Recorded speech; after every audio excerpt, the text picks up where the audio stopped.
Okay, hari ini tajuk kita masih lagi berkaitan dengan fluid static, hydrostatic force on a plane surface. Okay, kalau hari itu kita dah selesai contoh 2.4.4, hari ini kita nak buat contoh yang berikut ni. Okay, cuba perhatikan betul-betul. Ini contoh yang kita nak buat. Vertical submerged gate. Example 2.25, vertical submerged gate 0.5 meter wide and 3 meter high is hinged at the top and held closely by water as shown. What horizontal force applied at the bottom of the gate is required to open the gate. Okay, so katakanlah itu dia kita punya soalan dia.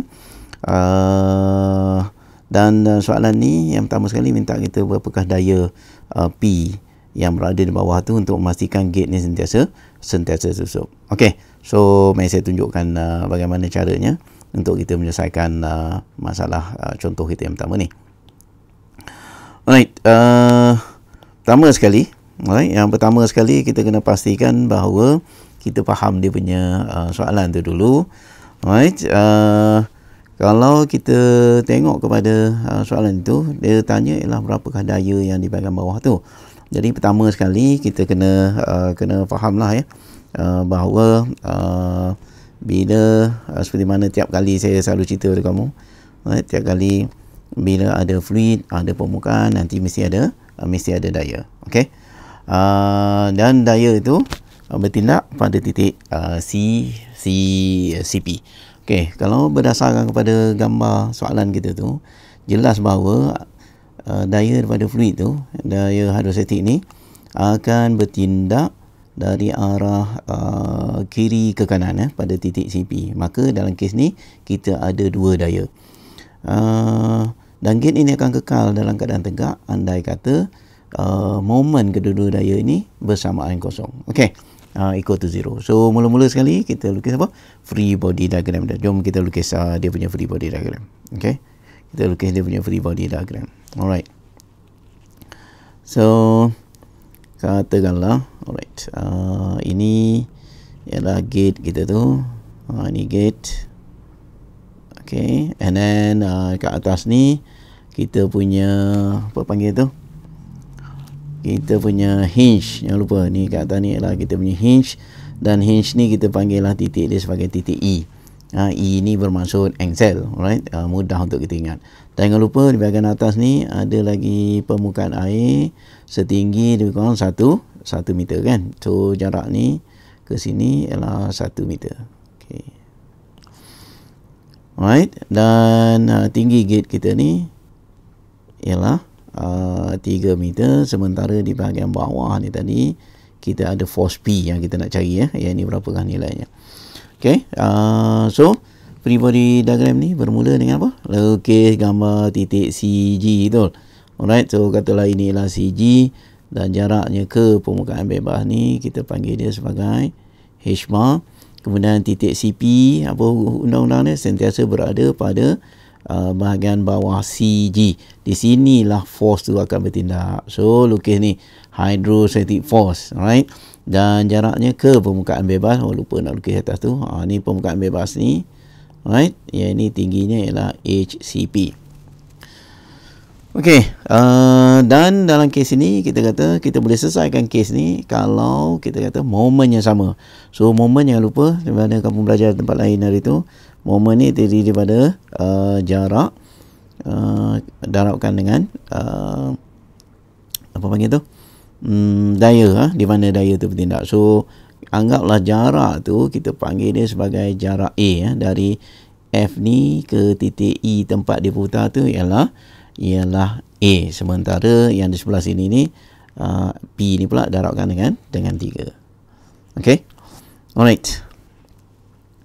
So jadi nak solve problem ni, yang pertama sekali ialah kita tulis persamaan moment dia kan. So kita kata some moment dekat dengan E mesti sama dengan kosong. Okey, sama dengan E sama dengan kosong. Alright, saya ambil ni balik semula. And then kita tahu bahawa moment ialah daya, dalam kes ni ialah P. Right.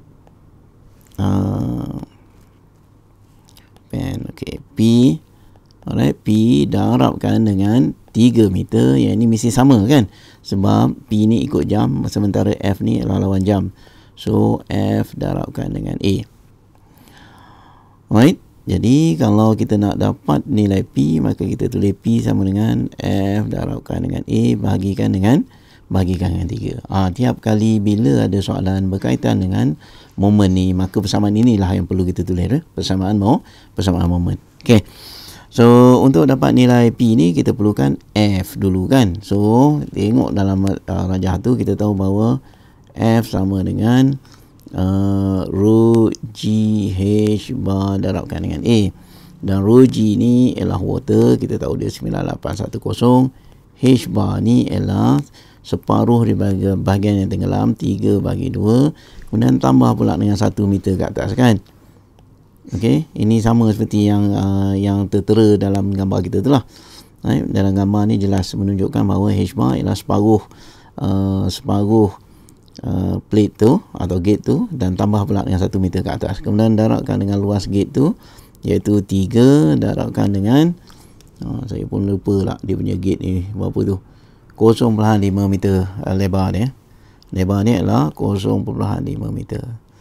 Alright, so kita dapatlah jawapan dia.